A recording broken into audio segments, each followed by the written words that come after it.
C'est une nouvelle journée de grève et de mobilisation à l'appel de l'ensemble des organisations syndicales et des organisations de jeunesse du Puy-de-Dôme, et le constat est sans appel.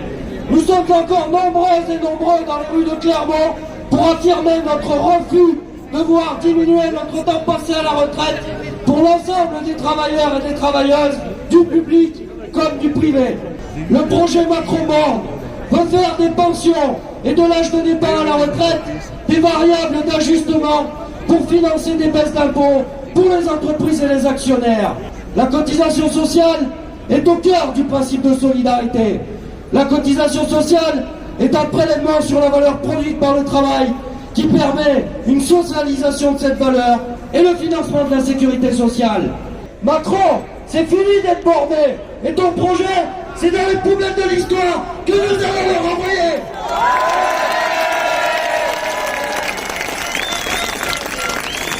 Alors bravo à toutes et tous d'être à nouveau mobilisés. Bravo vraiment pour cet immense cortège que vous avez créé aujourd'hui. Vous êtes venus en famille, vous êtes venus avec vos collègues, vous êtes venus avec vos voisins du secteur privé ou du secteur public. Pour beaucoup, c'est sans doute votre première manifestation et c'est pour dire non à la retraite à 64 ans. 64 ans, c'est non. Parce que ce sont les femmes qui seront une fois de plus pénalisées alors qu'elles subissent déjà le temps partiel imposé et les rémunérations inférieures. 64 ans, c'est non, parce que les jeunes n'entreront pas sur le marché du travail tant que nous y serons encore. 64 ans, c'est non, parce que nous le réaffirmons, ce n'est ni à l'assurance chômage, ni à l'assurance maladie de pallier l'aveuglement du patronat qui nous licencie, parce qu'à leurs yeux, nous sommes trop vieux, plus rentables, malades, usés par nos conditions de travail, dans le public comme dans le privé. Nous sommes les richesses de ce pays et nous donnons nos meilleures années. Alors nous voulons profiter de notre retraite, qu'elle soit juste et sociale. C'est une réforme injustifiée. Le rapport du Conseil d'orientation des retraites l'indique clairement. Le système des retraites n'est pas en danger. Il est aujourd'hui excédentaire. Et il n'y a pas de dynamique non contrôlée des dépenses de retraite. C'est une réforme injustifiable. Le camp des partisans de la réforme se réduit à Macron, son gouvernement, ses députés, le patronat. Macron est obligé de convoquer les représentants de la presse pour leur donner les éléments de langage pour justifier la réforme. Mais la propagande gouvernementale ne passe pas. Comment accepter de prendre 2 ans ferme pour des retraites encore plus faibles, quand l'inflation prend tout le monde à la gorge, quand la précarité progresse, quand les services publics sont détruits à coups de contre-réformes et de coupes budgétaires. Et nous devrions accepter encore de rogner sur nos droits. Nous ne travaillerons pas plus longtemps pour gagner moins. Nous avons tous bien intégré les mensonges, le mépris et l'enfumage du gouvernement. Tout le monde a bien compris le but de cette réforme. Au nom de la prétendue viabilité des finances publiques, il faudra travailler jusqu'à 64 ans et même jusqu'à 70 ans selon la Commission européenne. Contrairement à ce que l'on nous dit, il n'y a pas de problème de financement. Notre système de retraite est tout à fait soutenable et pérenne.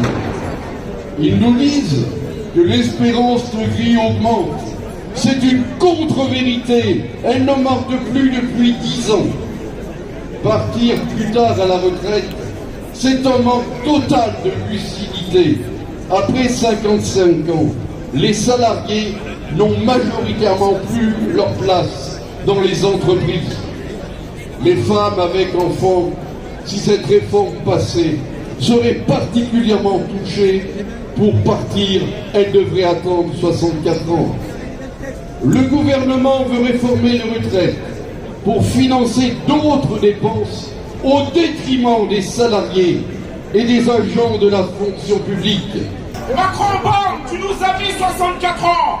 Si le voit, on te mettra sous la mai 68. Dans la rue, c'est le peuple. Dans la rue, c'est les salariés. C'est eux qui travaillent. Les feignants, ils sont où? Ils sont là-bas, au gouvernement. On dit non. Non, c'est non. Jusqu'à présent, l'élan populaire n'a jamais fait défaut. À chaque fois, la mobilisation a été une réussite et a gagné de nouveaux espaces. Désormais, la bataille ne se mène plus uniquement dans les grandes villes, mais dans chaque ville de France. Les Français, tout comme les syndicats, sont unis pour dire non à cette réforme. Sur un budget de 320 milliards déjà financé, il manquerait dans la projection pessimiste 12 milliards d'ici 2027. Il faut les comparer aux 80 milliards de réduction de charges annuelles pour les grandes entreprises sans contrepartie. Actuellement, seuls 35% des seniors sont en position d'activité.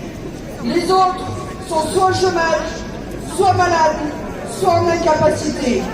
Et ils voudraient nous faire travailler plus longtemps.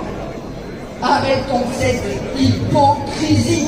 Il faut continuer à faire de la pédagogie avec ce gouvernement, car visiblement ils n'ont pas bien compris. Ce n'est plus le moment d'étudier ce projet de loi, mais celui de le retirer.